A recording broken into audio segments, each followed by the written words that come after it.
Hey everybody, this is Chris K, and you're listening to the Productive Parks 5-Minute Podcast, the show for busy people working to change the game in the parks and recreation field. In today's podcast, we're going to be talking about sustainable landscape management for parks. Have you considered sustainable landscape management for your parks and open spaces?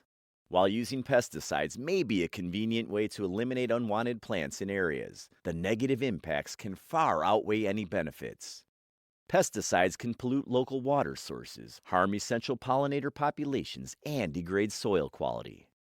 Pesticide and fertilizer manufacturing, transport, and application produce greenhouse gases that can contribute to global climate change. Plus, kids and pets playing at your assets may be exposed to pesticide residual despite your best efforts to protect the public.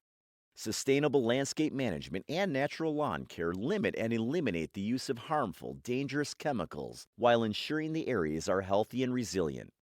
These practices can also help reduce costs and labor hours at parks while improving public opinion about your sustainable efforts. In this article, we'll learn more about sustainable landscape management, its benefits, and steps you can take to make your assets more sustainable. What is sustainable landscape management? Sustainable landscaping creates thriving, functional landscapes that benefit the environment and community. Sustainable landscape management includes multiple strategies for designing, developing, and maintaining outdoor spaces that promote long-term environmental health, social well-being, and economic viability. The practice also uses more natural methods for landscape maintenance, requiring fewer herbicides, pesticides, and other harmful chemicals. Some examples of sustainable landscape management practices include sustainable landscape design, mulching, composting, water conservation, rain harvesting, choosing native plants, wildlife habitat creation, erosion control. Importance of sustainable practices in landscaping.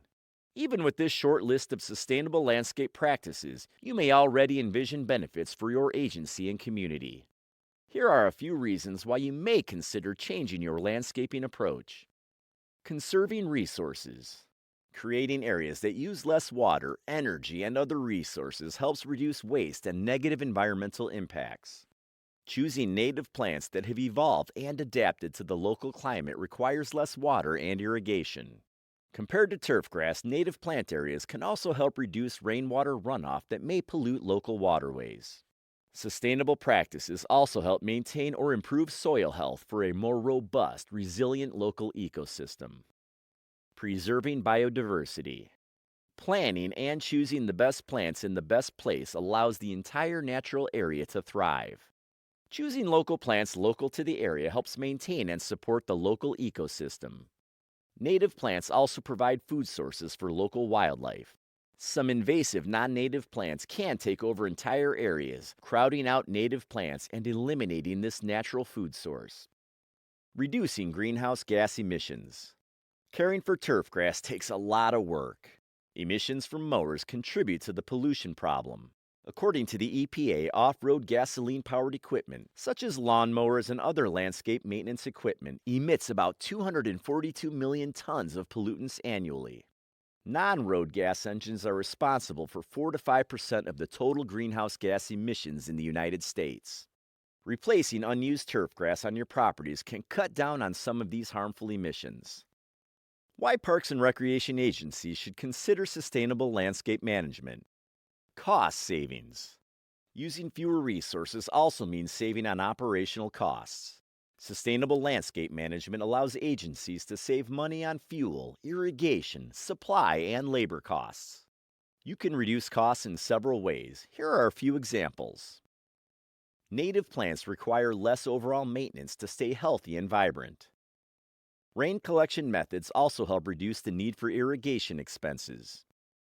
Replacing turf grass with natural areas means less time and fuel mowing, potentially increasing the lifespan of your mowers and other equipment.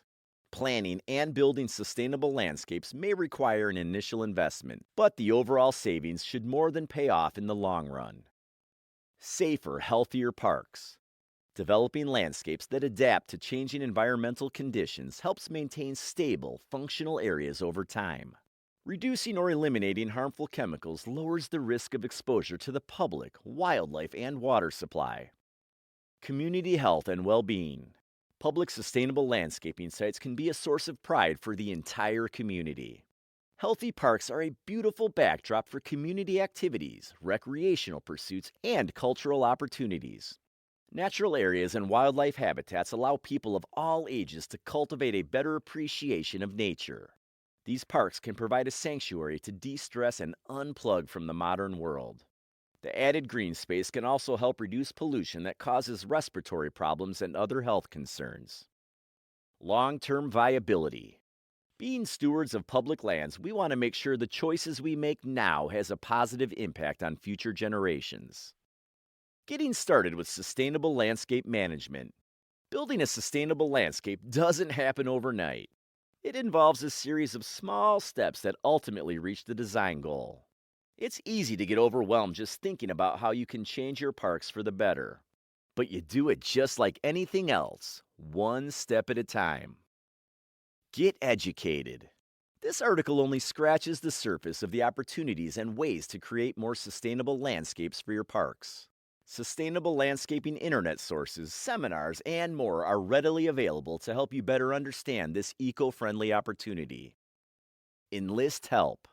Even with some intense research, you're probably not going to have all the answers about creating the most functional sustainable landscape plan. And that's fine. Successful sustainable landscape management is often a collaboration among landscape architects, planners, ecologists, and other professionals. Professional consultants can inspect your park assets, do testing, and recognize the challenges and opportunities the available land presents. Some companies can even do the heavy lifting to set up an area with native plantings, erosion control, rain collection, or other sustainable practices. Start planning. With education and consulting, your agency can work on a plan of action for more natural lawn care and sustainable landscaping. Leadership can develop long-range plans and amendments to mission statements, policies, and visions. Start small. Think about some smaller challenges you can make now to help create a more sustainable landscape. As you build on those small changes and follow the plan you developed, your agency and community can enjoy some of the benefits of your improved landscape. Maybe there are areas of your parks you can mow less frequently to reduce carbon emissions. Can staff or volunteers manually pull weeds in an area instead of using herbicides? These are just a couple of ideas to explore.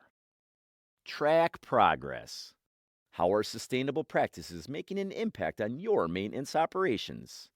Collecting data to show the difference is the best way to find out. One easy way to do this is by using maintenance management software for parks and recreation agencies to help capture the metrics you're looking for and report the results. Get the community involved. Educate your local community about what you're doing and why it is essential. You can do this by launching a social media campaign or putting up special signage about how the area is becoming more eco-friendly. Get the community excited about what you're doing. And enlist some volunteer help. Schedule workdays with groups or organizations to help with pulling weeds, spreading compost, or other tasks. When more people in the community get skin in the game, they're more likely to support you in different ways. The takeaway: sustainable landscape practices benefit the environment, community, your agency, and your budget. Learning more about sustainable practices and taking small action steps is a great way to start. Well, that wraps this one up. Thanks again for joining me for the Productive Parks Podcast. Remember to tune in each week for more tips on how to make your agency more productive.